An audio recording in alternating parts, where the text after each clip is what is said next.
Soalan 4, cari culat nilai P jika persamaan tidak mempunyai punca nyata, iaitu B² tolak 4AC kurang daripada kosong. So, 1 tolak P, X² tolak 2X tambah 5 sama kosong. A ialah 1 tolak P, B ialah negatif 2, C ialah 5. So, negatif 2² tolak 4, 1 tolak P darab dengan 5 lebih kecil daripada kosong. 4 tolak 20 tambah 20P kecil daripada kosong. 20P kecil daripada 16. P kecil daripada 4/5. Okey, settle.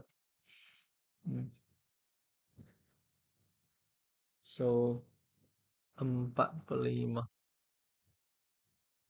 Okey. Ini pindah ke sini, pindah ke sini. Ya. Okey. Next, yang ini dia punya A ialah 4P. Okey. Lepas tu B ialah 4P tambah 1. C ialah P tolak 1. So, B² tolak 4AC itu kecil daripada kosong. So, 4P tambah 1 square tolak 4. 4P. P tolak 1 kecil daripada kosong.